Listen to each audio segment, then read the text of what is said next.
और उपवास के नहीं निकलती। ऐसे भी हम लोग प्रार्थना में जाएं प्रभु के वचन में जाने से पूर्व, ताकि प्रभु का वचन जो है हम सब के लिए आज आशीष का कारण ठहरने पाए। ऐसे भी हम लोग अपने आप को प्रार्थना के द्वारा प्रभु के हाथों में समर्पित कर दें। स्वर्गीय पिता, हम धन्यवाद देते हैं प्रभु जी, ये जो 3 दिवसीय उपवास प्रार्थना में हमको सम्मिलित होने का अवसर दिए हैं, उसके लिए हम आपको धन्यवाद देते हैं। आप अपने भक्तों के साथ, आप अपने संतों के साथ जो संगति दिए हैं और आपकी उपस्थिति में समय बिताने का जो अवसर दिए हैं, उसके लिए हम धन्यवादित हैं। प्रभु जी, हम लोग कुछ देर आपके वचनों में से मनन करने के लिए जा रहे हैं। प्रभु जी, जो वचन हम लोगों के मध्य में पढ़ा जा चुका है, और उन्हीं वचनों में से हम लोग कुछ देर मनन करेंगे। प्रभु, आप उन वचनों के द्वारा हम में से हर एक को आप आशीष कीजिए, अनुग्रह कीजिए। प्रभु, वचन आपका है और हम सब भी आपके हैं। प्रभु जी, अपने वचनों से हम सबको आशीष कीजिए। मेरी प्रार्थना को यीशु मसीह के नाम से मांगते हैं।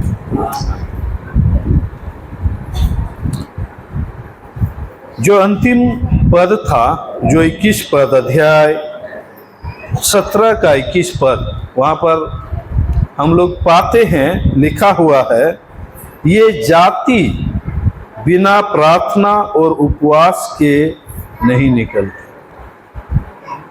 ये जाति बिना प्रार्थना और उपवास के नहीं निकलती। प्रभु यीशु मसीह अपने चेलों को वो कहना चाहते थे कि जो लड़का दुष्ट आत्मा से ग्रसित था, दुष्ट आत्मा से भरा था, और उसके चलते उसको मिर्गी होता था, और बार बार वो कभी आग में तो कभी पानी में वो गिरने के चलते बहुत कष्ट से वो गुजरता था। और उसके जो गार्जियन थे, उनके जो पिताजी थे या माँ, दोनों मिल करके भी हो सकते हैं, उनको प्रभु यीशु मसीह के चेले के पास में लेकर के आए कि प्रभु यीशु मसीह के चेले उसके लिए प्रार्थना करें और उसको चंगाई मिले। लेकिन प्रभु यीशु मसीह के चेले, प्रभु यीशु मसीह के शिष्य जो है, उसको चंगा नहीं कर पाए।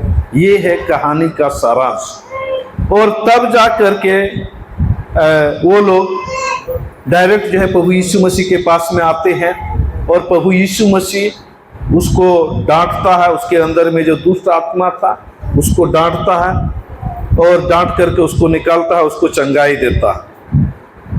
और बाद में क्या होता है, उसके चेले लोग प्रभु यीशु मसीह के पास में आकर के बोलते हैं कि क्या कारण है जो हम लोग इस दुष्ट आत्मा को नहीं निकाल पाए। तब प्रभु यीशु मसीह वहां पर बोलते हैं, पहला कारण जो वो बोलते हैं, विश्वास के घटी के कारण। क्या है वो?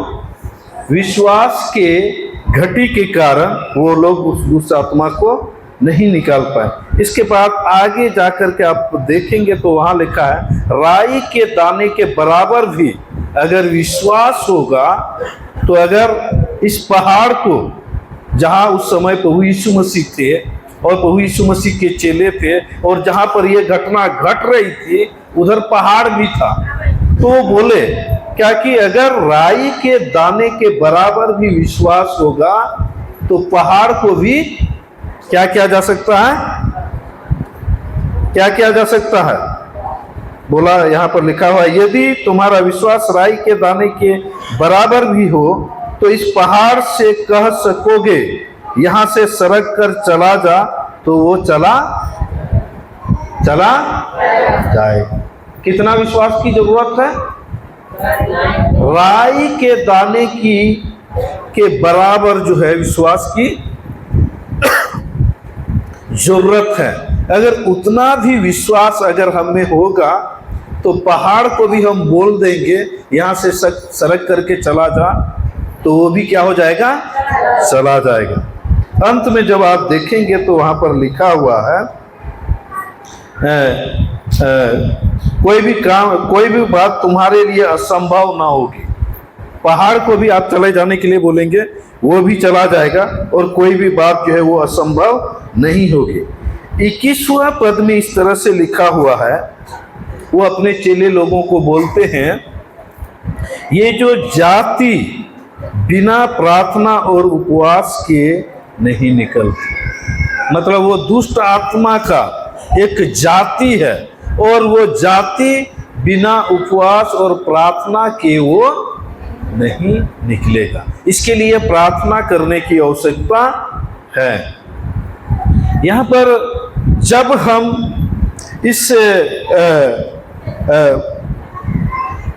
प्रभु के वचनों में से जब हम अध्ययन कर रहे थे, मनन कर रहे थे, जब हमको बोला गया कि इस वचनों में से प्रचार करना है, हम बहुत सारे प्रभु के वचनों में से हम गुजरे।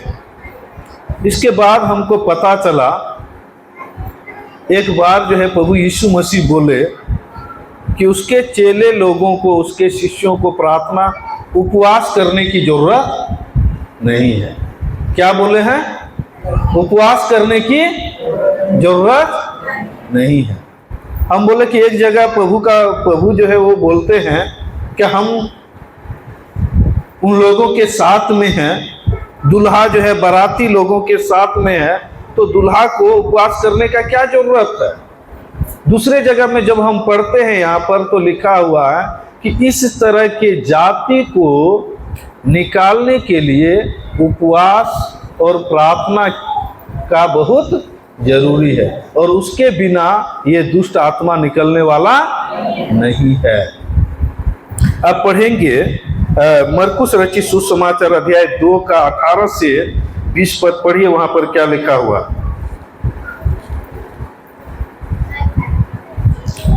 मरकुस रचित सुसमाचार अध्याय 2 का, हाँ, यूहन्ना के चेले और फरीसी उपवास करते थे, अतः उन्होंने आकर उससे यह कहा, यूहन्ना के चेले और फरीसियों के चेले क्यों उपवास रखते हैं, परंतु तेरे चेले उपवास नहीं रखते। यूहन्ना के चेले और फरीसियों के चेले क्या रखते हैं? उपवास रखते हैं। लेकिन प्रभु यीशु मसीह के चेलों को नोटिस किया गया, देखा गया कि वे लोग उपवास नहीं करते हैं। वो लोग उपवास नहीं करते हैं। यहाँ पर लिखा हुआ है कि तेरे चेले उपवास नहीं रखते हैं, तेरे चेले उपवास नहीं रखते हैं। तब 19 पद में प्रभु यीशु मसीह बहुत सुंदर बात को बोले, उसको पढ़िए। यीशु ने उनसे कहा, जो लोग प्रभु यीशु मसीह के पास आकर के बोले कि यूहन्ना का चेला उपवास रख रहा है, फरीसियों का चेला लोग भी उपवास रख रहा है, लेकिन आपके चेले उपवास नहीं रख रहे हैं, उन लोगों से प्रभु यीशु मसीह बोले, हाँ, जब तक दुल्हा बारातियों के साथ रहता है, क्या वे उपवास कर सकते हैं? और आगे पढ़िए। हाँ, अतः जब तक दुल्हा उनके साथ है, तब तक वे उपवास नहीं कर सकते। लेकिन आगे पढ़िए, आगे पढ़िए 20 पद भी। परंतु वे दिन आएंगे जब दुल्हा उनसे अलग किया जाएगा, उस समय वे उपवास करेंगे। बहुत ही स्पष्ट रूप से प्रभु यीशु मसीह यहाँ पर बोले कब प्रभु के चेले लोगों को उपवास करना है और कब प्रभु के चेले लोगों को उपवास नहीं करना है। कब प्रभु के चेलों को उपवास करना है और कब प्रभु के चेलों को उपवास नहीं करना है। उसी समय प्रभु यीशु मसीह अपने चेलों लोगों के साथ में था, अर्थात दूसरे शब्दों में हम कह सकते हैं बारातियों के साथ में कौन था?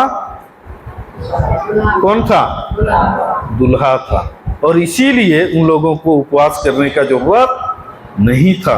लेकिन यहाँ पर लास्ट में जब आप 20वां पद पढ़ेंगे तो वहां पर लिखा हुआ है, परंतु वो दिन आएंगे जब दुल्हा उनसे अलग किया जाएगा, उस समय वे उपवास करेंगे। जब प्रभु यीशु मसीह अपने चेलों और शिष्यों से अलग हो जाएंगे, तब वो उस दिन क्या करेंगे? उपवास करेंगे। लेकिन दूसरे घटना में भी जब हम पढ़ते हैं, दूसरे घटना में भी जब हम पढ़ते हैं, तो वहां पर भी हम प्रभु की उपस्थिति को पाते हैं कि नहीं पाते हैं? मत्ती रचित सुसमाचार अध्याय 17 14 से लेकर के 21 पद जब हम पढ़ते हैं, तो वहां पर भी हम पाते हैं कि प्रभु यीशु मसीह की उपस्थिति वहां भी चेले लोगों के साथ में है। लेकिन फिर भी वहां पर क्या बोलते हैं? प्रभु यीशु मसीह क्या बोलते हैं कि इस तरह का जो जाति है वो बिना प्रार्थना का नहीं निकलेगा, बिना उपवास और प्रार्थना के बिना नहीं निकलेगा। जब आप दोनों घटनाओं को तुलना करेंगे तो आपको मिलेगा कि दोनों जगह का परिस्थिति क्या है? अलग। दोनों जगह का परिस्थिति क्या है?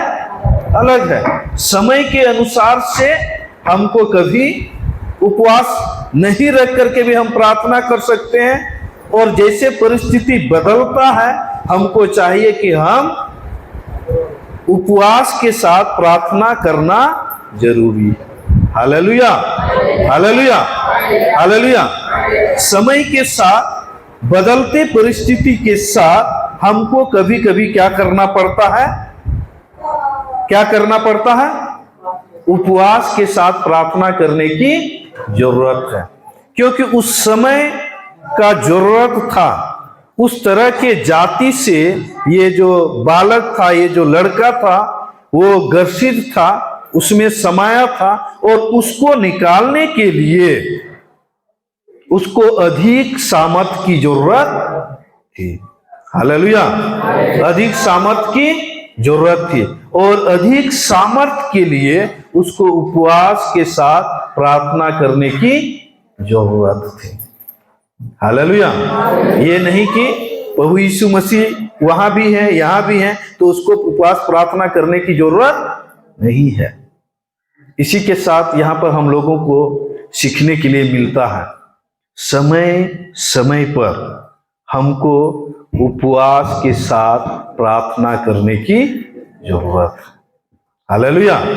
ऐसे तो हम घर में खाना खा करके भी हम प्रार्थना कर सकते हैं, कोई दिक्कत नहीं है, वो प्रार्थना भी हमारा सुना जाएगा। लेकिन परिस्थितियां कभी कभी बदलती है, और उस बदलते हुए परिस्थिति के साथ हमको उपवास रख करके प्रार्थना करने की जरूरत है। Hallelujah, hallelujah. उपवास के साथ प्रार्थना करने की जरूरत है। जब आप उपवास करते हैं, उपवास में आप क्या करते हैं? बोलिए। जब आप उपवास करते हैं, उपवास में आप क्या करते हैं? प्रार्थना करते हैं। खाना पीना आप छोड़ देते हैं, है कि नहीं? क्या करते हैं आप? खाना पीना छोड़ देते हैं, है कि नहीं? उसी को उपवास बोला जाता है। क्या? प्रार्थना तो करना है ही, लेकिन हम क्या करते हैं? खाना पीना छोड़ देते हैं। इसका मतलब ये है, सब चीज छोड़ करके प्रभु के उपस्थिति में आना है, और केवल प्रभु के साथ में अपना समय को बिताना है। Hallelujah, hallelujah. जब खाना पीना छोड़ दिए और क्या चीज बाकी रह गया? कुछ बाकी है?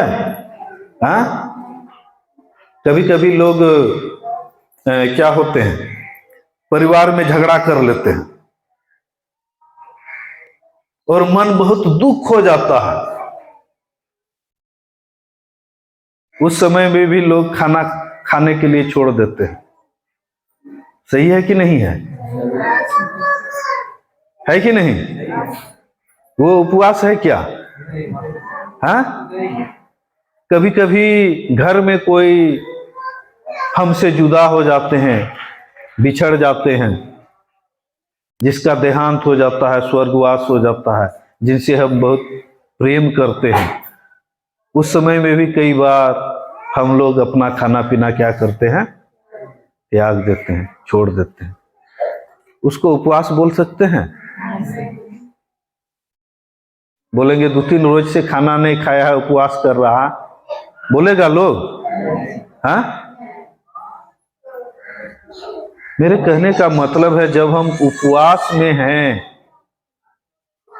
हमारा जीवन कैसे है? जब हम उपवास में हैं,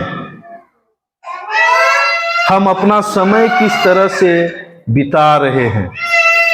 उपवास में रह करके भी अगर हम सांसारिकता के विषय में ही केवल चिंता करते हैं, उन्हीं बातों को ही हम केवल सोच रहे हैं, तो हमारा उपवास नहीं होता है। ध्यान से सुनिए, ध्यान से सुनिए, ये बहुत जरूरी है, क्योंकि हम लोग 3 दिन तक उपवास में समय बिताने वाले हैं। इसलिए खुद से यह निर्णय लेना है और अपने लिए यह जान लेना है कि कैसे हम उपवास और प्रार्थना में समय को बिताएंगे। ये जान लेना हमारे लिए बहुत महत्वपूर्ण है। नहीं तो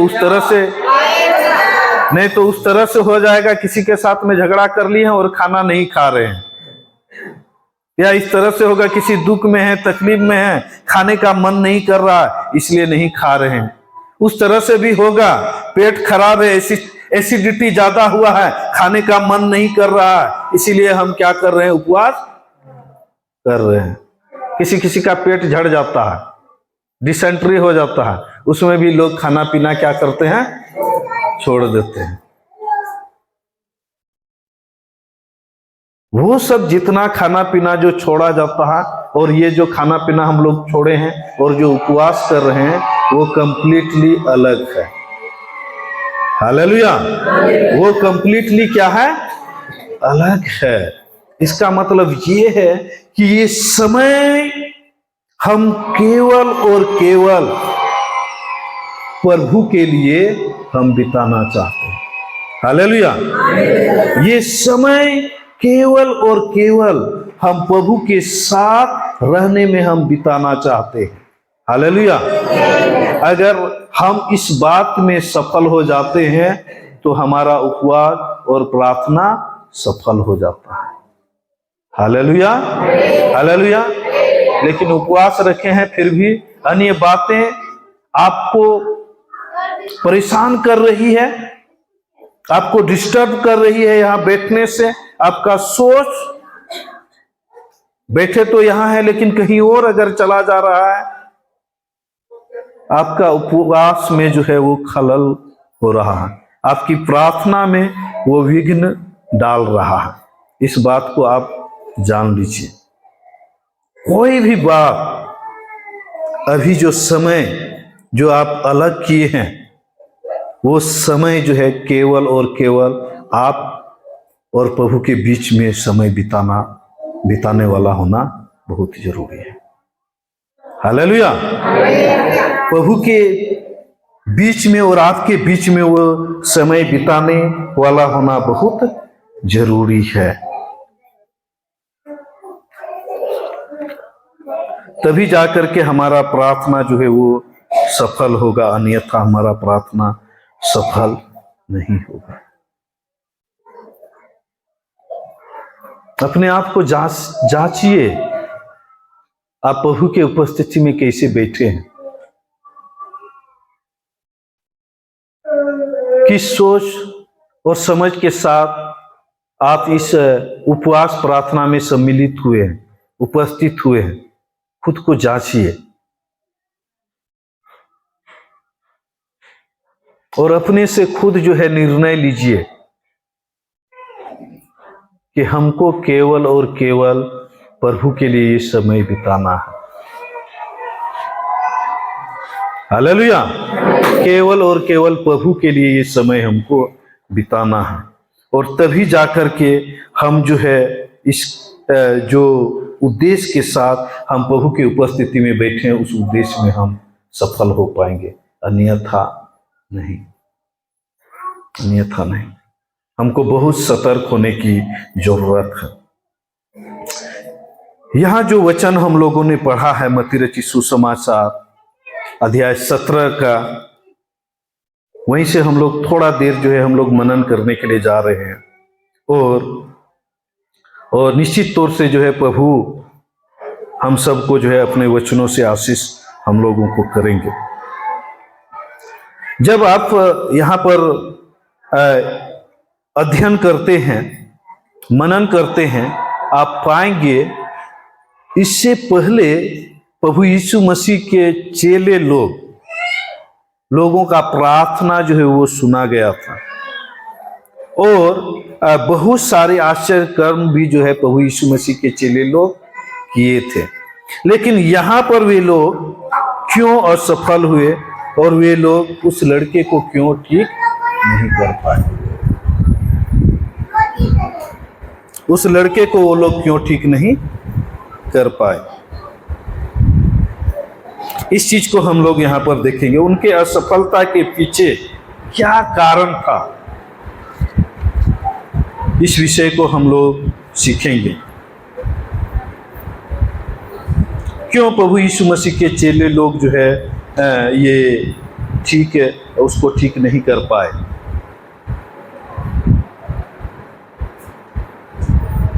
उसकी प्रार्थनाओं का उत्तर जो है क्यों नहीं मिला? प्रभु यीशु मसीह के चेले लोग उसके लिए बहुत प्रार्थना किए। दुष्ट आत्मा से जो पीड़ित लड़का था, जो बच्चा था, उसके लिए वो लोग बहुत प्रार्थना किए, लेकिन उस प्रार्थना में वो जो बालक था, जो दुष्ट आत्मा से ग्रसित था, वो चंगाई को क्यों प्राप्त नहीं किया? हम सब प्रभु के चेले, हम लोग प्रभु के दास हैं। साधारण से साधारण विश्वासी को प्रार्थना वो कर सकता है दूसरे लोगों के चंगाई के लिए, और चंगाई भी दूसरे लोग प्राप्त कर सकते हैं। लेकिन कभी कभी ऐसा देखने के लिए मिलता है कि हमारी प्रार्थनाओं का उत्तर नहीं मिलता। ये मेरे जीवन में भी इस तरह की घटनाएं घटी थी। मेरे जीवन में भी इस तरह की घटनाएं घटी थी। ये लगता है ये 2006 का बात है। उसी समय हम सेवकाई के लिए कैमूर डिस्ट्रिक्ट, कैमूर भभुआ जिसको बोलते हैं, वहाँ पर मैं सेवकाई के लिए गया हुआ था। और जब मैं सेवकाई के लिए गया हुआ था तो मेरे साथ और 2 जन थे। उस समय भी मैं एक होम बाइबल स्कूल चलाता था, मोहनिया करके है, वहाँ पर मैं होम बाइबल स्कूल चलाता था। होम बाइबल स्कूल के ही 2 विद्यार्थी थे। उन दोनों को मैंने साथ में ले लिया कि चलिए हम लोग रविवार ही आराधना चलाने के लिए हम लोग जाते हैं। हम लोगों के पास उस समय उतना सुविधा नहीं थी। हम लोग लगभग 5 किलोमीटर पैदल गए आराधना चलाने के लिए, और वहाँ वो जो गांव है, वो गांव मंदिरों से भरा हुआ गांव है। वहाँ के लोग बहुत पूजा पाठ करते हैं, भूत प्रेत को बहुत मानते हैं, और वहाँ पे लोग जादूगर लोग भी है। उस गांव में हम लोग जा रहे हैं, जाने के क्रम में ही हमको ये दोनों भाई जो है उस गांव के विषय में पहले से ही वो लोग जानते थे। वो लोग हमको बताए कि सर जिस गांव में हम लोग जा रहे हैं ना, वो गांव बहुत खतरनाक है, यहाँ पर शैतानी ताकत बहुत ज़्यादा है, जादूगर लोग बहुत है, भूत प्रेत बहुत यहाँ पर होता है। बोला अच्छा ठीक है, चलो प्रभु हम लोगों के साथ है, क्यों आप लोग पहले से डर रहे हैं, चलिए चलते हैं। जैसे भी हम लोग गए, आराधना शुरू किए, दोनों भाई आराधना में प्रभु की स्तुति गान में अगुवाई किए। इसके बाद हमको प्रचार करने के लिए दिया गया और लगभग उसी समय एक महिला थी, उम्र से बहुत उम्र दराज थी, 60-65 उसका उम्र होगा, वो सामने बैठी थी।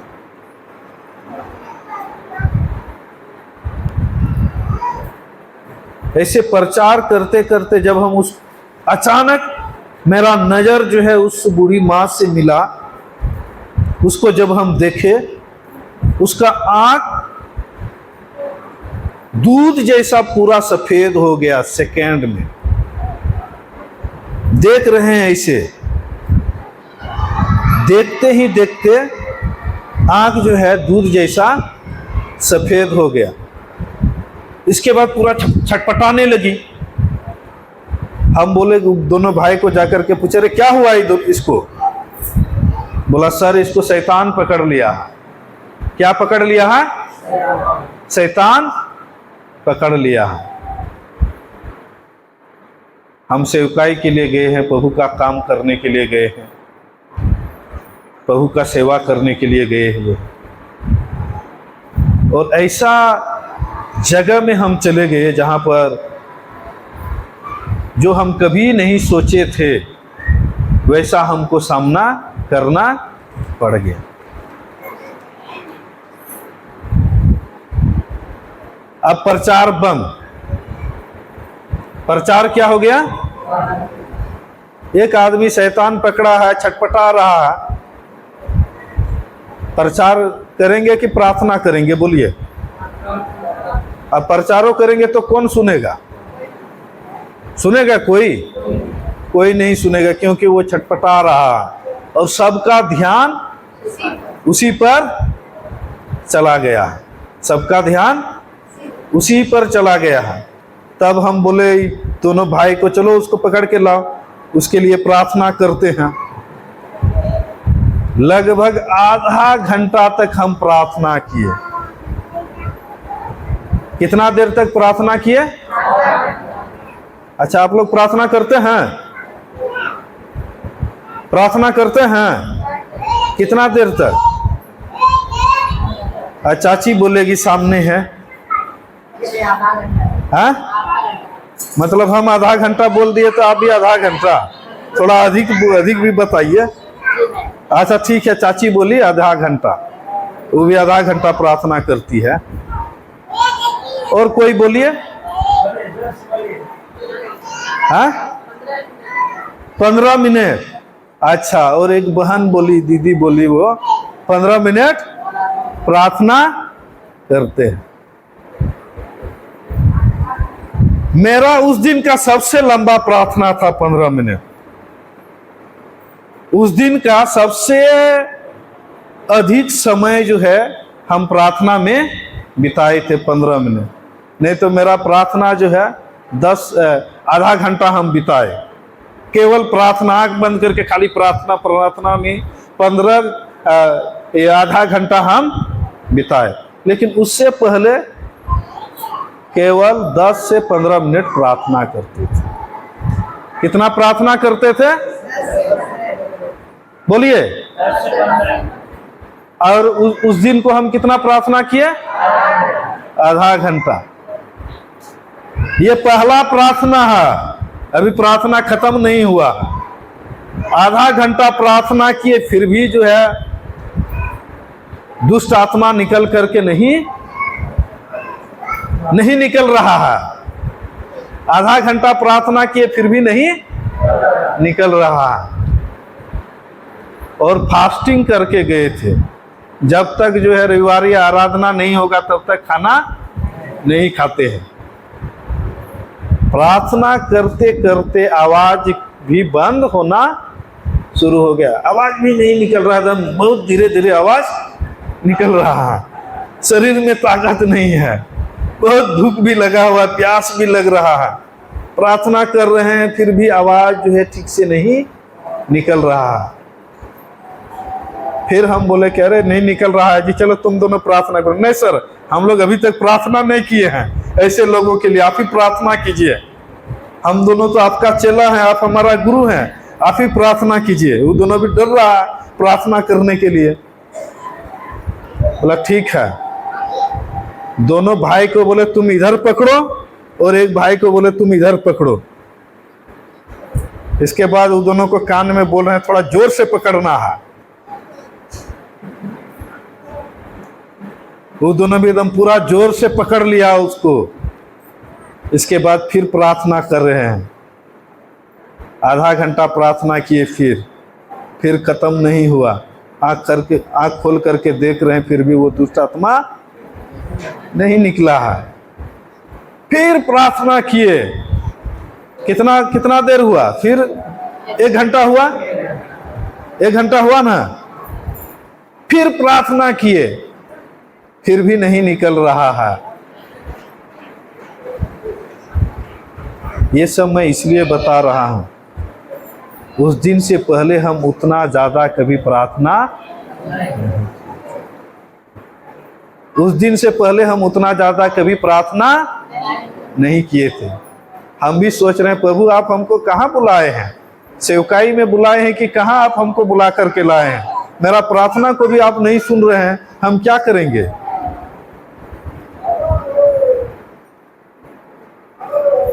बोले प्रभु हम तो अपना जीवन आपका सेवा के लिए दिए हैं, आपका काम के लिए दिए हैं, लेकिन अभी हम उस दुष्ट आत्मा के लिए हम प्रार्थना कर रहे हैं, इस बूढ़ी माँ से निकलने के लिए। अभी क्यों नहीं निकल रहा है, क्यों हम इसको निकाल नहीं पा रहे हैं।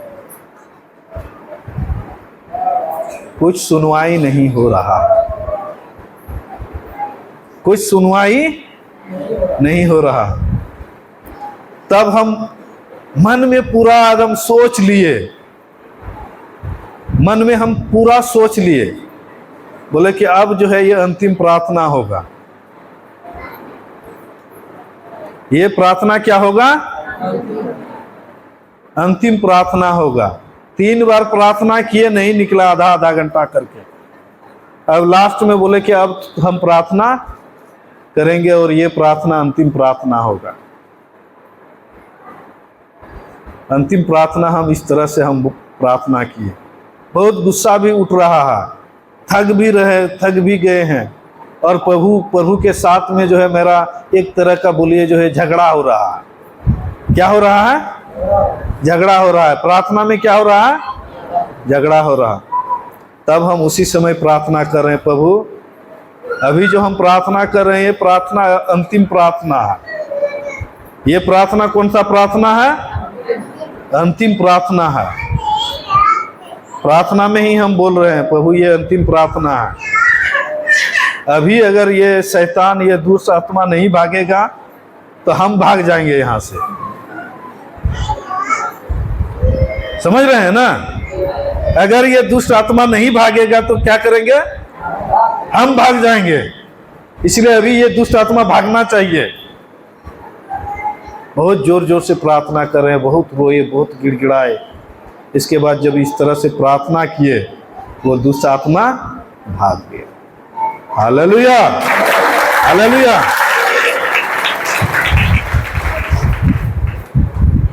वो दिन जो जितना प्रार्थना में मेरा समय गुजरा, वो सबसे ज्यादा प्रार्थना में समय मैंने गुजरा।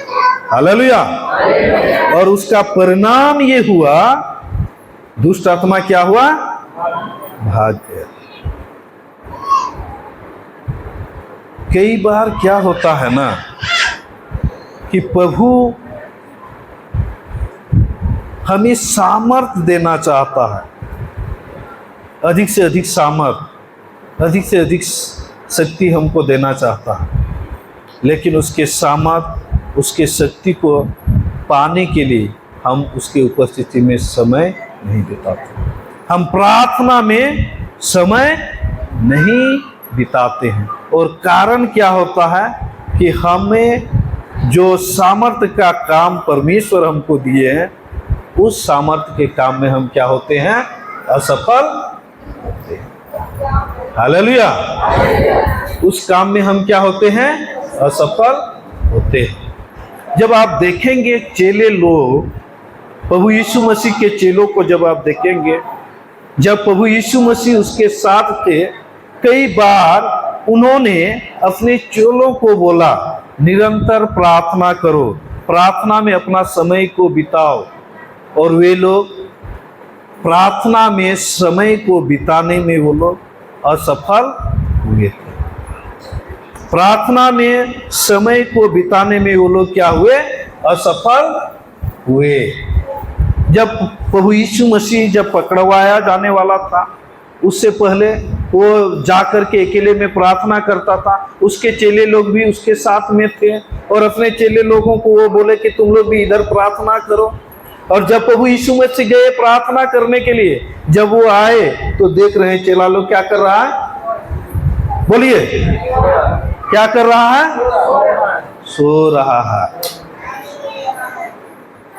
इसका मतलब क्या है? जिस अनुपात में उन लोगों को प्रार्थना में समय बिताना था, उस अनुपात में वे लोग प्रार्थना में समय को नहीं बिताए। प्रभु की उपस्थिति को वो लोग बहुत ही आसानी में ले लिए। प्रभु की उपस्थिति को वो लोग बहुत ही आसानी में ले लिए, बहुत हल्का में ले लिए और बोले कि प्रभु यीशु तो हमारे साथ है, प्रभु यीशु तो हमारे साथ है, और हमको और कितना सामर्थ्य का जरूरत है। नहीं, प्रभु यीशु मसीह साथ में है, तो प्रभु यीशु मसीह की उपस्थिति से हमको अपने आप को जो है और ही ज्यादा सामर्थ्य बनाने की जरूरत है। Hallelujah, hallelujah. प्रभु यीशु मसीह हमारे साथ है, अभी भी है, अभी भी उसका उपस्थिति हमारे साथ है। लेकिन कई बार हम उसकी उपस्थिति का लाभ अपने जीवन में नहीं ले पाते। हालेलुया। हम उसकी उपस्थिति का लाभ हम अपने जीवन में नहीं ले पाते, और इसी के चलते हम आत्मिकता में कमजोर पड़ जाते हैं। इसी के चलते हम आत्मिकता में क्या हो जाते हैं? कमजोर हो जाते हैं। आप सोचिए, आप कोई मेडिसिन लेकर के आए, कोई मेडिसिन आप लेकर के आए, आप बीमार हैं और डॉक्टर आपको एक मेडिसिन लिख करके दिया,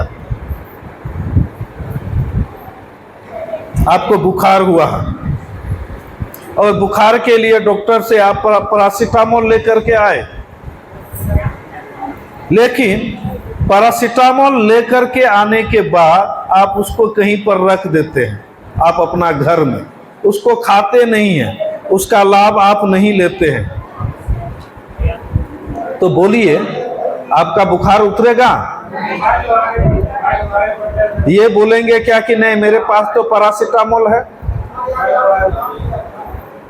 मेरे साथ पास क्या है? टेबलेट है, पैरासीटामोल है, बुखार का गोली हम रखे हुए हैं, मेरा थैला में है, लेकिन उसको आप क्या कर रहे हैं? नहीं खा रहे हैं।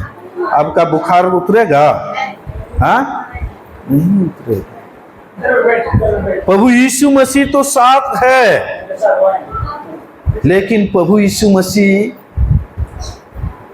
का साथ होने के बाद भी हम उससे सामर्थ और उससे शक्ति को अगर हम प्राप्त नहीं कर रहे हैं, तो क्या हम आत्मिक जीवन में मजबूती को प्राप्त कर सकते हैं?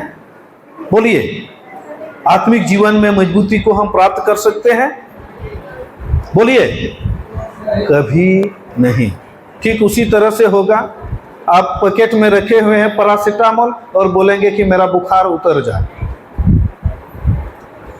पॉकेट में पैरासीटामोल रखे हुए हैं, टेबलेट रखे हुए हैं और बहुत जोर से बुखार लगा है और आप उसको खा नहीं रहे हैं, जबकि आपको क्या करना है, उसको खाना है, उसको खा नहीं रहे हैं और बोलेंगे टेबलेट तो है लेकिन बुखार मेरा क्यों नहीं उतर रहा।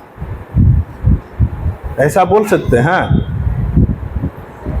बोलेंगे पॉकेट में हम टेबलेट रखे हुए हैं, मेरा बुखार उतरना चाहिए ना। हाँ, क्या बोल रहे हैं आप? खाएंगे तभी ना उतरेगा, है कि नहीं? प्रभु यीशु मसीह से भी सामर्थ प्रभु यीशु मसीह रहने के बावजूद भी हमें कई बार नहीं मिल सकता। प्रभु यीशु मसीह के उपस्थिति में आने के बाद भी कई बार हमको चंगाई नहीं मिल सकता है। प्रभु यीशु मसीह उन लोगों के साथ थे, उन लोगों का मार्गदर्शन कर रहे थे, गाइड कर रहे थे, फिर भी प्रभु यीशु मसीह के चेले लोग उस दुष्ट आत्मा से ग्रसित लड़के को चंगाई नहीं दे पाए, चंगाई नहीं दे पाए। उसका कारण क्या था? विश्वास में कमी। विश्वास में क्या था? कमी था। विश्वास में क्या था? घटती था। विश्वास में घटने का मतलब यही है, टेबलेट तो है लेकिन उसको हम खाए नहीं है, उसको कहाँ किए हैं? पॉकेट में रखे हुए हैं। उसके रहने के बावजूद भी, टेबलेट रहने के बावजूद भी हमको हमारा बुखार नहीं उतर सकता है। प्रभु यीशु मसीह रहने के बावजूद भी अगर विश्वास नहीं है तो हम चंगाई को प्राप्त नहीं कर सकते। आइए हम लोग पढ़ें मरकुस रचित सुसमाचार अध्याय 17 निकालिए, उसको पढ़िए। वहाँ पर लिखा हुआ है 19 पद में पढ़िए।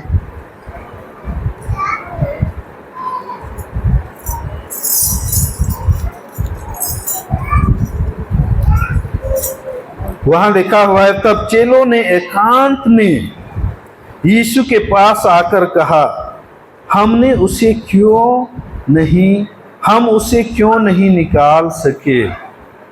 प्रभु यीशु मसीह के चेले लोग अकेले में, एकांत में प्रभु यीशु मसीह के पास में आकर के पूछते हैं और बोलते हैं उसको कि हम उस दुष्ट आत्मा से पीड़ित लड़के को, बच्चे को हम लोग जो है क्यों चंगाई नहीं दे सके, उस दुष्ट आत्मा को उसके शरीर से क्यों नहीं निकाल पाए। तो आपको मिलेगा, उसने उससे कहा, अपने विश्वास की घटी के कारण। क्या कारण था? विश्वास के घटी के कारण। प्रभु यीशु मसीह है लेकिन विश्वास नहीं, और इसके चलते वो लोग दुष्ट आत्मा को उस लड़के के शरीर से वो लोग नहीं निकाल पाए। Hallelujah, hallelujah. हम लोग जितने यहाँ पर उपस्थित हैं, हम लोग सब प्रभु यीशु मसीह की उपस्थिति में, हालेलुया, प्रभु यीशु मसीह हम लोगों के साथ है, हम लोगों से बातचीत कर रहे हैं, उसकी उपस्थिति को हम सब महसूस कर पा रहे हैं। प्रभु यीशु मसीह का उपस्थिति हमारे पास में है। हम बहुत सारे प्रार्थना निवेदनों को लेकर के हम आए होंगे, बहुत सारे प्रार्थनाओं के विषय में हम प्रार्थना करते आ रहे होंगे, लेकिन क्या कारण है हमारा प्रार्थना अभी तक नहीं सुना गया? क्यों हमारे प्रार्थनाओं का उत्तर अभी तक हमको नहीं मिला है? क्या कारण है? हमें प्रभु की उपस्थिति में आकर ये जानना हमारे लिए बहुत जरूरी है। प्रभु से हमको ये जानना बहुत जरूरी है। क्या कारण है? क्यों हमारी प्रार्थनाओं का उत्तर जो है अभी तक नहीं मिला, क्या कारण? जिस तरह से प्रभु यीशु मसीह के चेले लोग आकर के प्रभु यीशु मसीह को बोले कि हम लोग क्यों इस दुष्ट आत्मा को निकाल नहीं पाए, हमको भी वैसे ही प्रभु यीशु मसीह के उपस्थिति में आकर के पूछना है। प्रभु, हम इतने दिनों से इस प्रार्थना निवेदनों के लिए प्रार्थना कर रहे हैं, क्यों मेरे प्रार्थनाओं का उत्तर अभी तक नहीं मिल रहा है? जब आप इस तरह से प्रभु की उपस्थिति में आकर के प्रभु से आप पूछेंगे तो प्रभु आपको उसका जवाब देगा। हालेलुया! प्रभु आपको उसका जवाब देगा। क्या कारण है? जब वे लोग, चेले लोग, जब प्रभु यीशु मसीह की उपस्थिति में आकर के उससे पूछे, प्रभु हम लोग क्यों नहीं निकाल पाए, क्या कारण है? तो प्रभु यीशु मसीह उन लोगों को जवाब दिए कि नहीं दिए? बोलिए, दिए ना। वहां पर वो बोलते हैं, तब उसने उनसे कहा, 20 पद आप पढ़ेंगे, वहां लिखा हुआ है, मत्ती रचित सुसमाचार अध्याय 17 का 20 पद, वहां पर लिखा हुआ है, तब यीशु मसीह ने चेलों से कहा, अपने विश्वास के घटी के कारण, अपने विश्वास के घटी के कारण तुम उस दुष्ट आत्मा को नहीं निकाल पाए। हम भी अपने प्रश्नों के साथ प्रभु के उपस्थिति में आएंगे और प्रभु से पूछेंगे, प्रभु हम इस विषय के लिए हम बहुत प्रार्थना करते हैं, बहुत प्रार्थना कर रहे हैं, लेकिन क्यों मेरे प्रार्थनाओं का उत्तर नहीं दिया जा रहा है, क्या कारण है? जब आकर के आप प्रभु से पूछेंगे, प्रभु आपके प्रश्नों का उत्तर। Hallelujah, hallelujah, hallelujah. आपकी प्रार्थनाओं का उत्तर नहीं मिला है, आपको घबराने की जरूरत नहीं है, आपको परेशान होने की जरूरत नहीं है। प्रभु में आपके विश्वास जो है कम नहीं होना चाहिए। प्रभु के पास में आकर के आप प्रभु के चेलों के समान, उसके शिष्यों के समान आकर के आप प्रभु के उपस्थिति में आप आए हुए हैं। प्रभु से आप पूछिए, प्रभु मेरे प्रार्थनाओं का उत्तर क्यों नहीं मिला? हो सकता है हम आपके प्रार्थनाओं का उत्तर क्यों नहीं मिला है, उसका कारण हम नहीं बता पाए, लेकिन प्रभु जरूर आपको उन कारणों को जो है आप में प्रकट जरूर करेंगे। Hallelujah, hallelujah. प्रभु से जब आप उन बातों को पूछेंगे, आप सवाल करेंगे, प्रभु आपके सवालों का उत्तर देंगे। चेले लोग भी परेशान थे, हताश थे, और वो लोग ये भी जानते थे कि प्रभु आप तो बोले हैं जाकर के बीमारी के लिए प्रार्थना करो, बीमारी लोग चंगे हो जाएंगे, जाकर के जो लोग दुष्ट आत्मा से पीड़ित हैं उन लोगों के लिए प्रार्थना करो, मेरे नाम से जो है दुष्ट आत्मा को निकालो, उसको भगाओ। लेकिन हम लोग अभी प्रार्थना करें क्यों नहीं हो रहा, क्या कारण है? हम तो आपकी आज्ञा का ही हम लोग पालन कर रहे हैं, आप तो हम लोगों को सामर्थ्य दिए हैं, लेकिन वो सामर्थ्य क्यों काम नहीं कर रहा है, वो अधिकार क्यों काम नहीं कर रहा है, क्या कारण है? वे लोग भी बहुत सारे उलझनों से गुजर रहे थे, बहुत सारे सवालों से वो लोग भी अपने आप को घिरे हुए पाए। लेकिन वे लोग आकर के जब प्रभु से पूछे तो प्रभु बोले क्या कारण है, और उन लोगों को बोले क्या कि पहला है विश्वास की घटी के कारण। पहला कारण क्या है? विश्वास के घटी के कारण। फिर बाद में बोलते हैं उनको क्या करना है? प्रार्थना और उपवास करना। पहले कारण बताते हैं, फिर उसका उपाय भी बताते हैं। हालेलुया। पहले कारण बताते हैं, और कैसे उसका समाधान होगा, उस समाधान को वो क्या करते हैं, बताते हैं। क्या करने के लिए बोले? उपवास और प्रार्थना करने के लिए बोले। जब मेरा भी उस दिन उस तरह से जब मेरा सामना हुआ और जब हम प्रभु से उस दिन हम प्रार्थना किए, उस दिन सच में हम अपने आप में महसूस किए कि क्या कारण है हम इस दुष्ट आत्मा को निकाल नहीं पा रहे, हम इस दुष्ट आत्मा को क्यों नहीं निकाल पा रहे, क्या कारण है। उस दिन हमको पता चला और उस दिन से हम भी प्रभु की उपस्थिति में अधिक से अधिक समय हम बिताने के लिए कोशिश की और उसके बाद से जिस भी प्रार्थना निवेदनों के लिए हमने प्रार्थना किया, उस प्रार्थनाओं का उत्तर हमें मिला। Hallelujah, hallelujah.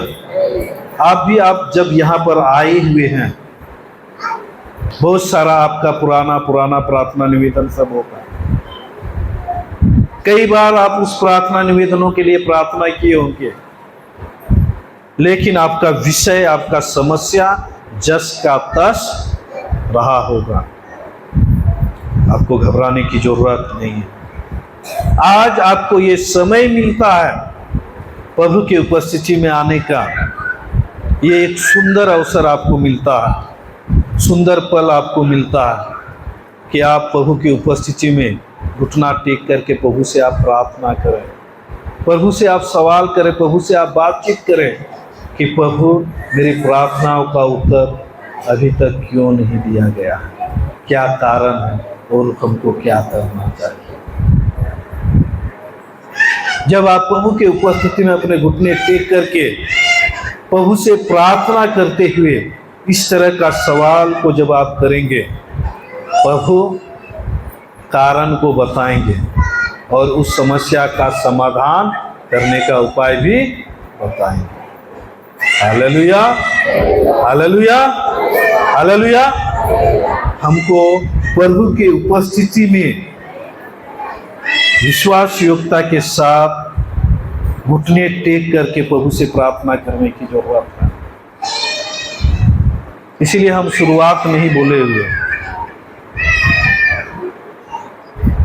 इस उपवास का कोई मूल्य नहीं रहेगा, इस उपवास का कोई मूल्य नहीं रहेगा अगर हम प्रभु से बातें नहीं कर पा रहे हैं तो।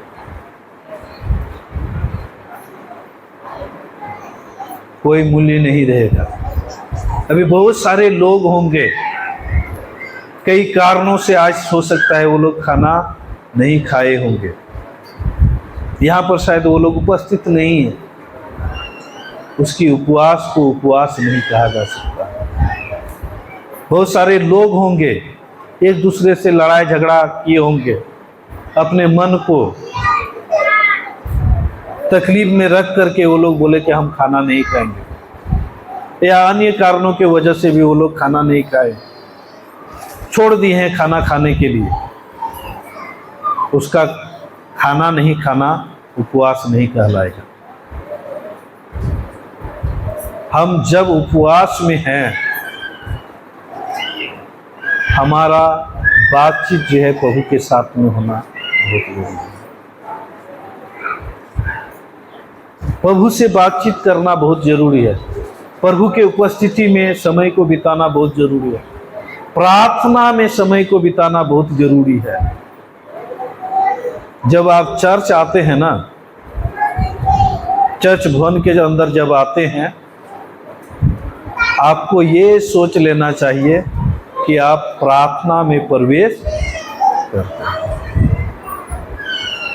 आपको ये सोच लेना चाहिए कि आप प्रार्थना में प्रवेश कर रहे हैं, क्योंकि प्रभु यीशु मसीह बोले हैं, मेरा भवन क्या कहलाएगा? मेरा भवन प्रार्थना का, क्या चीज का भवन कहलाएगा? प्रार्थना का भवन में जब आप प्रवेश कर रहे हैं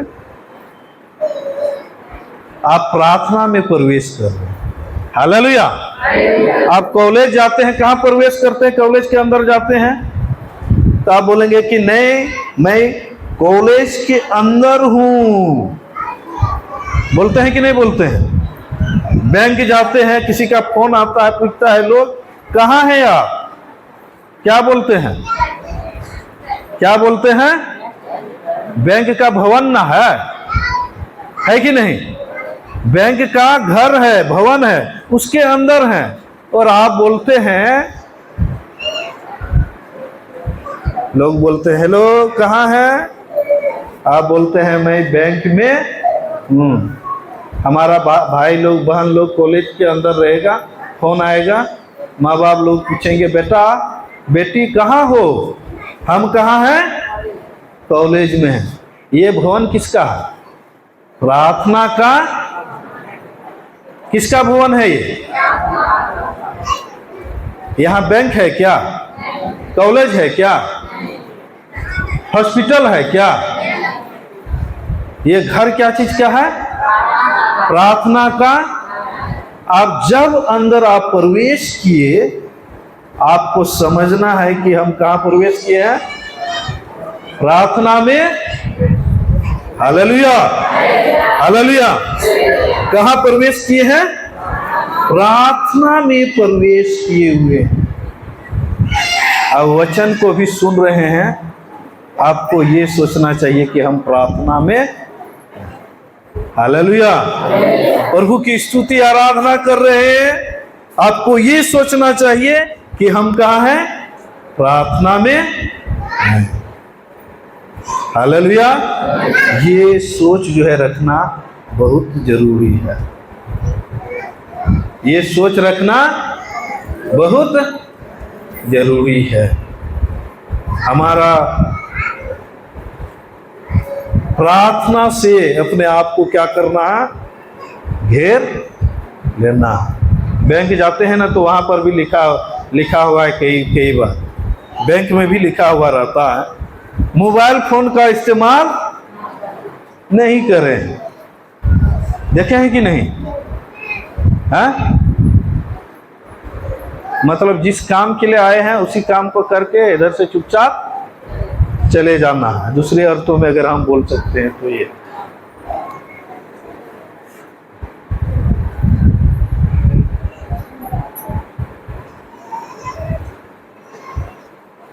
प्रार्थना का जो भवन है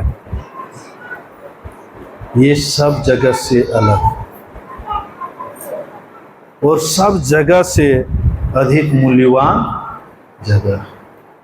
हालेलुया। सब जगह से अधिक मूल्यवान जगह। ये एक पवित्र जगह है जहाँ पर हम परमेश्वर की उपस्थिति को पाते हैं। हालेलुया। हमको कैसे यहाँ पर अपने आप को रखना है ये जानना बहुत जरूरी है। प्रार्थना घर में प्रवेश करने के बाद भी अगर हम तैयारी के साथ में नहीं बैठते हैं, एक प्रार्थना के भावना में अगर हम नहीं बैठते हैं, वो सोच हमारे जहन में, हमारे मन में अगर नहीं रहता है तो परमेश्वर के द्वारा मिलने वाले आशीष से हम वंचित हो सकते हैं। बहुत सतर्क होने की जरूरत है। यहां पर भी आने के बाद अगर हमारे दिमाग में नाना प्रकार का बिजनेस चल रहा है, व्यापार चल रहा है, तो आप अपने आप को प्रभु के उपस्थिति में रखने के बावजूद भी आप अपने आप को प्रभु से दूर पाएंगे। क्योंकि प्रभु वो बोला है कि मेरा घर जो है वो प्रार्थना का घर कहलाएगा। यहाँ पर किसी तरह का कोई बिजनेस, कोई व्यापार, कोई और काम नहीं होना चाहिए। जब हम उसके प्रार्थना का घर में अपने आप को पाते हैं तो हमारे दिमाग में, हमारे मन में केवल और केवल प्रार्थना ही चलनी चाहिए। हालेलुया। केवल और केवल क्या चलनी चाहिए? प्रार्थना ही चलनी चाहिए, और दूसरा कोई बात हमारा मन में नहीं आना चाहिए, क्योंकि जहां हम हैं वो प्रार्थना का, वो क्या क्या है? प्रार्थना का, प्रार्थना का, प्रार्थना का, यहां पर और कोई बात नहीं चलना चाहिए। अगर हम इस प्रार्थना का घर में भी उपस्थित होने के बाद भी अगर हम अन्य बातों में ही उलझे हुए हैं, नाना प्रकार के बातों में ही हम अपने आप को पाते हैं, चिंतित हैं, चाहे कोई भी बात नहीं है। आप बोलेंगे यहां पर कोई कबूतर बेचेगा तभी बोलेंगे यहां पर व्यापार हो रहा है, नहीं। नाना प्रकार के चिंताओं में भी अगर आप अपने आप को पाते हैं तो भी आपके दिमाग में व्यापार चल रहा है, तो भी आपके दिमाग में क्या चल रहा है? नाना प्रकार के बातों में ही अगर आप चिंतित हैं, दुखित हैं और शांति में हैं, मन में किसी तरह की अन्य बातें अगर चल रही है प्रार्थना के सिवाय, तो वो बातें बिजनेस की बात, व्यापार की बात हो जाती है। पर प्रार्थना को छोड़ करके मन में और कोई बात नहीं होनी चाहिए। मेरे कहने का मतलब यही है, क्योंकि हम सब कहाँ हैं? कहाँ हैं? बोलिए, हम प्रार्थना का घर में हैं। हम कहाँ हैं? हम कहाँ हैं? प्रार्थना का घर में। ये सोच होना बहुत जरूरी है। इसीलिए सब चीज छोड़ करके केवल और केवल प्रभु से बात करने के लिए कोशिश करना है। हर एक समस्याओं का समाधान प्रभु आपको बताएंगे। क्या कारण है आपकी प्रार्थना अभी तक नहीं सुनी गई है, वो कारण बताएंगे और समाधान भी प्रभु आपको बताएंगे। Hallelujah, hallelujah. प्रभु यीशु मसीह के चेले लोग प्रार्थना करके थक गए, दुष्ट आत्मा को नहीं निकाल पाए, और वो व्यक्ति अपना बेटा को लेकर के आया था, प्रभु यीशु मसीह के पास में आया, बोला आपके चेले लोगों को मैंने बोला प्रार्थना करने के लिए, लेकिन वो लोग तो मेरा बेटा का जीवन से जो है दुष्ट आत्मा नहीं निकाल पाया। प्रभु यीशु मसीह को बहुत दुख हुआ, क्योंकि प्रभु यीशु मसीह चाहता था उसके चेले लोग दुष्ट आत्मा को क्या करें। Hallelujah, hallelujah. प्रभु यीशु मसीह चाहता है हमारे हर एक प्रार्थना का उत्तर हमको मिले। हालेलुया। प्रभु यीशु मसीह चाहता है हमारे हर एक प्रार्थनाओं का उत्तर मिले। प्रभु यीशु मसीह ये नहीं चाहता है कि हमारे प्रार्थनाओं का उत्तर नहीं मिले, ऐसा प्रभु यीशु मसीह की मानता नहीं है। इसलिए जब आप इन बाइबल के पदों को पढ़ेंगे और वहां से आपको पता चलेगा, जब प्रभु यीशु मसीह को पता चला उसके चेले लोग दुष्ट आत्माओं को प्रार्थना के द्वारा निकलने में असफल हुए, उसको दुख लगा। प्रभु यीशु मसीह को क्या लगा? दुख लगा। तो वहां पर वो बोले, आप पढ़िए उसको 16 पद से पढ़िए, 17 का 16 पद से पढ़िए। हाँ, मैं उसको तेरे चेले के पास में लाया, मतलब मैं अपने बेटे को तेरे चेले के पास में लाया था। आगे लिखा हुआ है, पर वे उसे अच्छा नहीं कर सके। तब प्रभु यीशु मसीह क्या बोले, वहां से आपको पता चलेगा कि अपने शिष्यों की असफलता पर प्रभु यीशु मसीह को दुख हुआ। वहां पर आप पढ़ेंगे तो वहां लिखा हुआ, यीशु ने उत्तर दिया, हे अविश्वासी और हठीले लोगों, मैं कब तक तुम्हारे साथ रहूंगा, कब तक तुम्हारी सहूंगा। जब आप इस वाक्यों को पढ़ेंगे, इन बाइबल के पदों को पढ़ेंगे, तब आपको लगेगा कि जब वे लोग असफल हुए प्रार्थना में और उसकी प्रार्थना का उत्तर नहीं मिला, प्रभु यीशु मसीह खुश नहीं हुए, उसको दुख लगा। प्रभु यीशु मसीह को दुख लगा, क्योंकि प्रभु यीशु मसीह चाहते थे वो लोग प्रार्थना करके दुष्ट आत्मा को क्या करे, निकाल दे। प्रभु यीशु मसीह चाहते हैं हमारी प्रार्थनाओं का उत्तर हमको मिले। हालेलुया। प्रभु यीशु मसीह चाहते हैं कि हमारी प्रार्थनाओं का उत्तर हमको मिले, ये प्रभु यीशु मसीह चाहते हैं।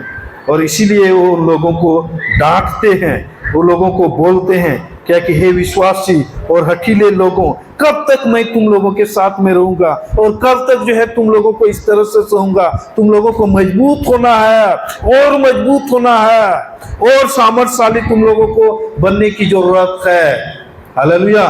प्रभु यीशु मसीह चाहते हैं कि हमारे प्रार्थना का उत्तर हमको क्या हो, मिले।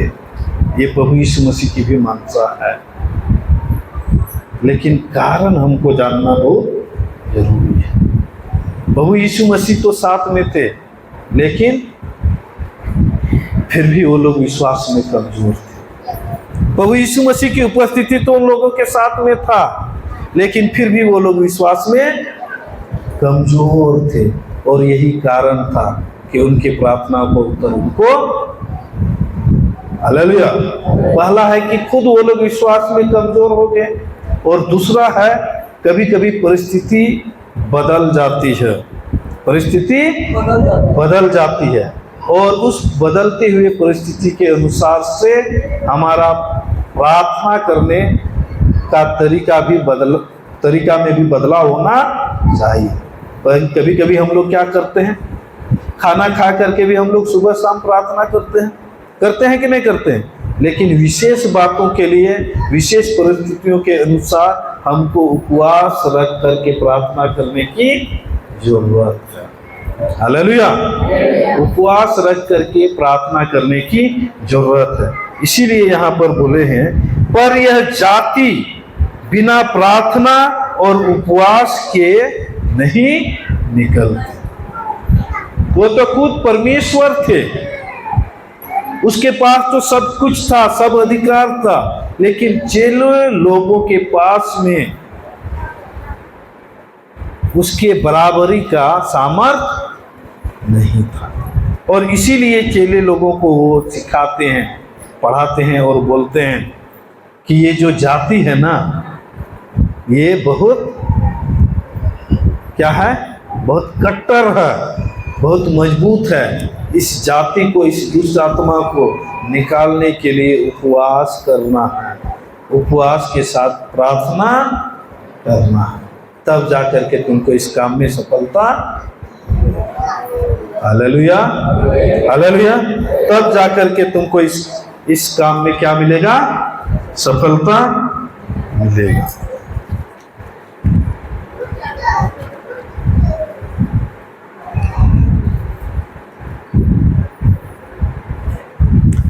हमारा उपवास और प्रार्थना कैसे होना चाहिए, हमारा उपवास और प्रार्थना कैसे होना चाहिए। कोई लोग पढ़ेंगे मत्ती रचित सुसमाचार अध्याय 6 का 17 पद पढ़िए।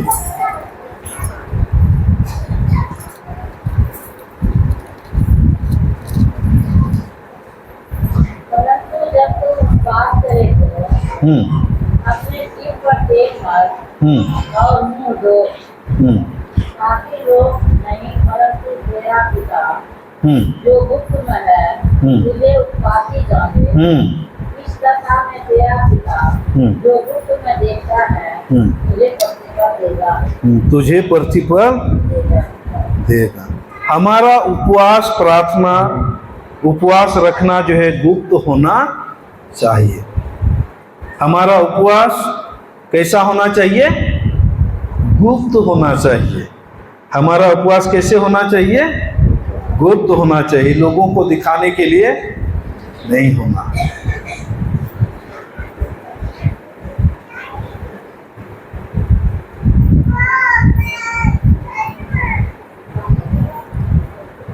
यहाँ लिखा है, जब तुम उपवास करो तो कपटियों के समान तुम्हारे मुंह पर उदासी ना छाए रहे।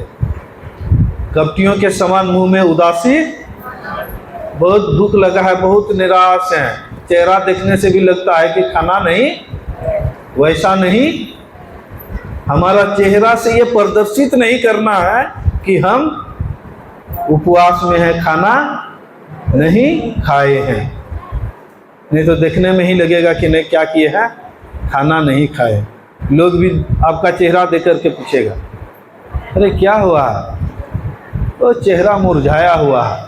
आप भी बोलेंगे क्या करेंगे, आज तो हम उपवास किए हुए है कि नहीं, आज हम क्या किए हैं, उपवास किए हुए हैं। उस तरह से हमारा उपवास रखना सही नहीं।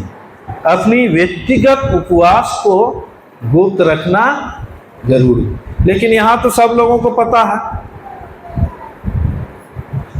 यहाँ जितने भी लोग हैं सब लोगों को पता है ना।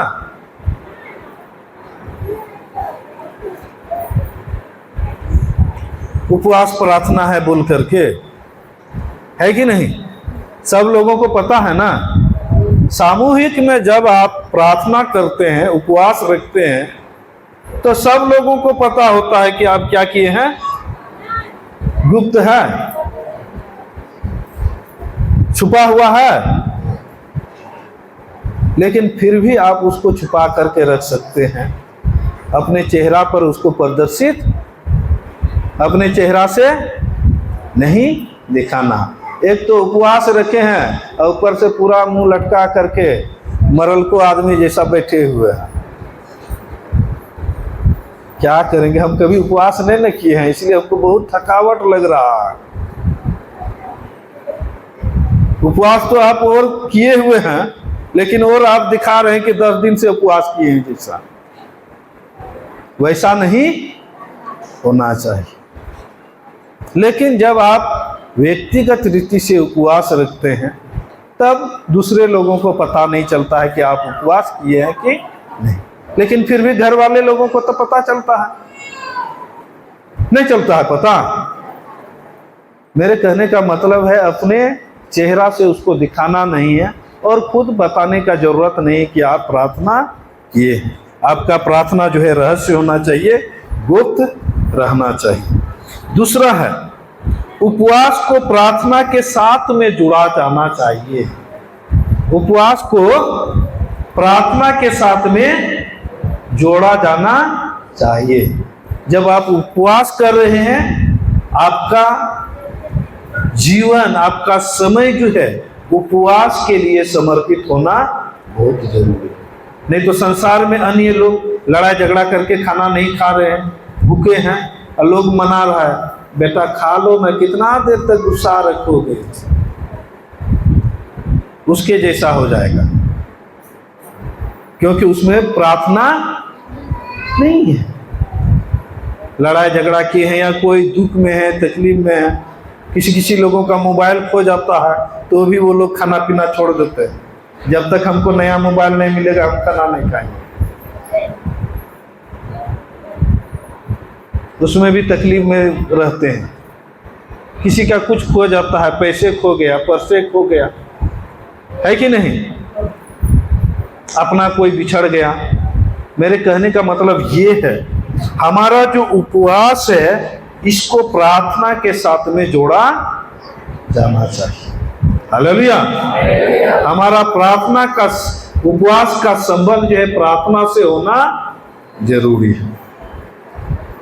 तीसरा है, हमारा प्रार्थना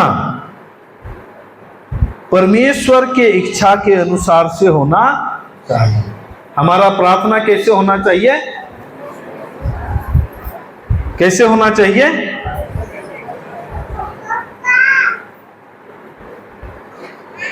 परमेश्वर के इच्छा के अनुसार से होना चाहिए। कोई लोग पढ़ेंगे पहला यूहन्ना की पत्री अध्याय 5 का 14 और 15 पर, थोड़ा जल्दी करेंगे।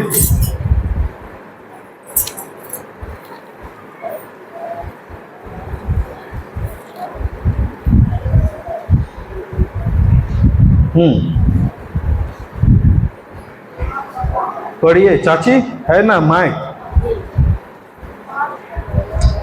पहला यूहन्ना की पत्री अध्याय 5 का 14 और 15 पद पर।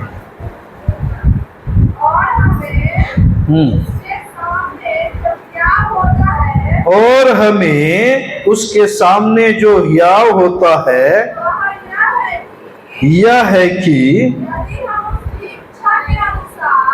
यदि हम उसकी इच्छा के अनुसार कुछ मांगते हैं वह हमारी सुनता है। जब उपवास में रहते हैं हमको प्रार्थना करना है, लेकिन जब हम प्रार्थना करते हैं हमारा प्रार्थना परमेश्वर के इच्छा के अनुसार होना चाहिए। हालेलुया। परमेश्वर के इच्छा के अनुसार से हमारा प्रार्थना होना जरूरी, उसके इच्छा के विरोध नहीं, उसके इच्छा के विरोध नहीं। परमेश्वर के इच्छा के अनुसार से जब हम प्रार्थना करेंगे तो हमारी प्रार्थना जो है सुनी जाती है। 15 पद भी पढ़िए।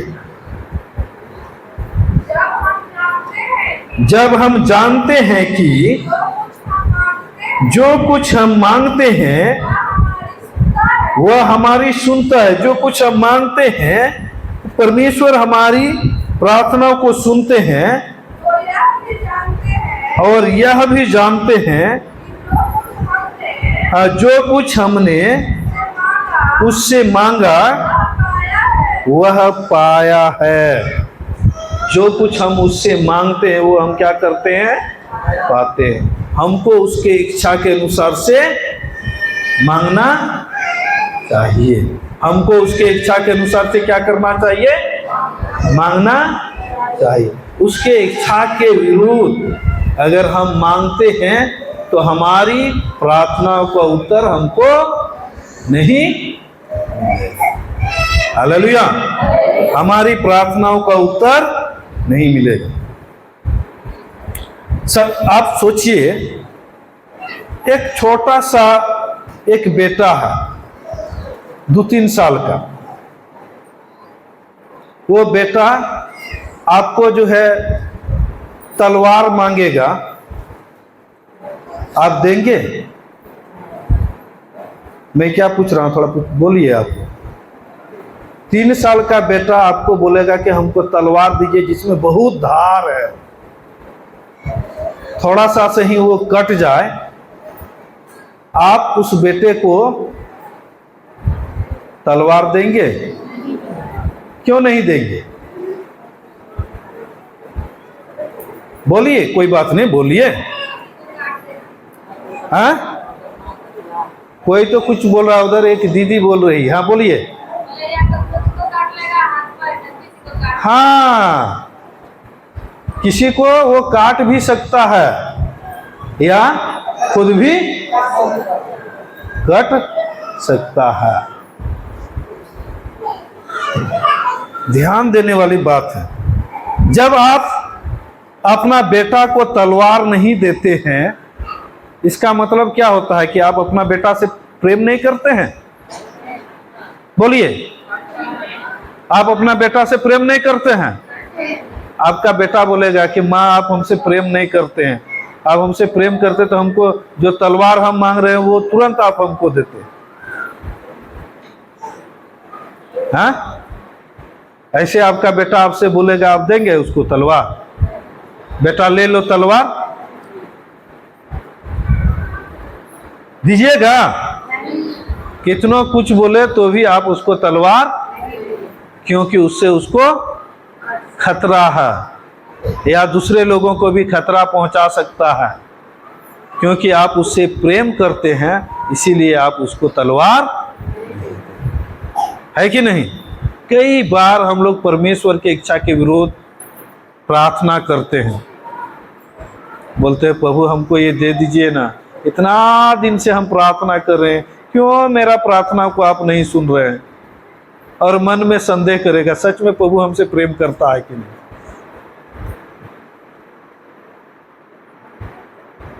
आपकी प्रार्थनाओं को प्रभु नहीं सुन रहे हैं, इसका मतलब प्रभु आपसे प्रेम नहीं करते हैं ये कतई नहीं। प्रभु आपसे प्रेम करते हैं और वो चीज हो सकता है आपके लिए उतना लाभदायक नहीं है, इसलिए प्रभु आपको वो चीज नहीं दे रहा है। Hallelujah, hallelujah, hallelujah. तो जो कुछ भी मांगना है, जो कुछ भी मांगना है, आपको क्या करना है? परमेश्वर की इच्छा के अनुसार से मांगना है। हालेलुया। आपको क्या करना है? परमेश्वर के इच्छा के अनुसार से मांगना है। और जब आप परमेश्वर के इच्छा के अनुसार से मांगेंगे, परमेश्वर आपकी प्रार्थनाओं का उत्तर देगा। Hallelujah, hallelujah. ये कभी भी ये खाली अपने मन में गांठ नहीं बांध करके रखना, हमको ये चीज चाहिए तो चाहिए, हमको ये चीज चाहिए तो, और उसी में प्रार्थना में लगे रहना। परमेश्वर चाह रहा है कि वो चीज उसको नहीं मिले, और उसी के लिए आप क्या कर रहे हैं? प्रार्थना बार बार प्रभु से मांग रहे हैं। इसलिए कई बार जो है ना, जो चीज उचित नहीं है और बेटा जो है पिताजी को मांगते रहता है, मांग मांग करके परेशान कर देता है, पिताजी क्या करता है? क्या करता है? हाँ? इधर ये भी पिताजी हैं, इसके भी बोले कितना बेटे हैं, बच्चे हैं? तीन हैं। आइए आइए इधर आइए। आज भी पास्टर शत्रुघ्न जी का हम थोड़ा इंटरव्यू लेते हैं, सब लोग सुनिए। जो चीज उचित नहीं है, एक बेटा है ना? दो बेटा है। अच्छा, जो चीज उचित नहीं है, आप जानते हैं वो आपके बच्चे के लिए लाभ नहीं है, लेकिन बार बार उसी चीज को आपको मांगेगा, मांग मांग करके परेशान कर देगा, आप क्या करेंगे? उसको डांटते हैं और नहीं देने का ही कोशिश करते हैं। अच्छा, ये बोलते हैं कि उसको डांटते हैं, नहीं देने का भी कोशिश करते हैं। फिर भी अगर मांगेगा तो क्या करेंगे? सोचना पड़ता है, अगर उसके में थोड़ा भी उसके अच्छा है तो देना पड़ जाता है। नहीं नहीं, अच्छा नहीं है, हम बोल रहे हैं अच्छा नहीं है, अच्छा है तो नहीं, अच्छा नहीं है, और फिर भी बार बार मांग रहा, परेशान कर दिया, आप क्या करेंगे? देना पड़ जाता है। क्या पड़ जाता है? देने का मतलब ना उसके लिए नुकसान हो जाएगा, फिर भी देंगे? नहीं, इसीलिए ना, मतलब जो वो बोलेगा बेटा पापा हमको गुटखा ला करके दो। हाँ, उसके लिए तो बिल्कुल ही नहीं देते हैं। जो उसके जाने के लिए खतरा हाँ, है, वो चीज उसको, वही बात हम बोल रहे हैं। फिर भी अगर मांगेगा तब आप क्या करेंगे? नहीं देंगे। नहीं, फिर भी मांग रहा है तब क्या करेंगे? नहीं देंगे। नहीं, फिर भी मांग रहा है तब क्या करेंगे? नहीं देंगे। हाँ, इधर पास्टर जी क्या बोले? मारेंगे, पीटेंगे, समझाएं। हाँ, क्या करेंगे? मारेंगे। मेरे पूछने का मतलब यही था कि बार बार जो है, जो चीज उचित नहीं है, अगर वही चीज हमारे बच्चे हमसे मांगते हैं, हम उसको क्या करते हैं? थोड़ा सा लगा भी देते हैं। Hallelujah, hallelujah, hallelujah. कई बार जो उचित नहीं है उसको मांग करके प्रभु को तो हम दुख पहुंचाते ही हैं, उसके चलते हम अपने आप को भी दुख पहुंचाने का काम करते हैं। Hallelujah, hallelujah. क्यों? क्योंकि प्रभु जानते हैं क्या हमारे लिए उचित है और क्या हमारे लिए उचित नहीं। हालेलुया। हम नहीं जानते हैं हमारा बाल बच्चे को क्या चाहिए, क्या उचित है, क्या अच्छा है, क्या नहीं है। जानते हैं कि नहीं जानते हैं? हाँ, जानते हैं। लेकिन उसके बावजूद भी अगर वो मांगते मांगते थक जाते हैं, फिर भी हम उसको नहीं देने के लिए कोशिश करते हैं। पास्टर शत्रुघ्न जी से हम पूछे, फिर भी मांगेंगे आप क्या करेंगे? हम उसको नहीं देने के लिए कोशिश करेंगे। फिर भी मांगेंगे, क्या करेंगे? हम उसको नहीं देने के लिए कोशिश करेंगे, नहीं देंगे। है कि नहीं? लेकिन बेटा तो बोलेगा वो तो मेरे लिए ठीक है, बोलेगा कि नहीं बोलेगा? हम लोग भी उसी तरह से सोच रखते हैं, नहीं ये तो मेरे लिए क्या है, ठीक है, अच्छा है, और इसीलिए हम क्या कर रहे हैं, मांग रहे हैं। लेकिन क्या करना है, परमेश्वर की इच्छा के अनुसार से जब हम प्रार्थना करेंगे, हमारी प्रार्थना क्या की जाएगी, सुनी जाएगी। इसके बाद है चौथा, विश्वास से प्रार्थना करना चाहिए। कैसे प्रार्थना करना चाहिए, विश्वास के साथ में प्रार्थना करना चाहिए। कोई लोग पढ़िए मरकुस रचित सुसमाचार अध्याय 11 का 24।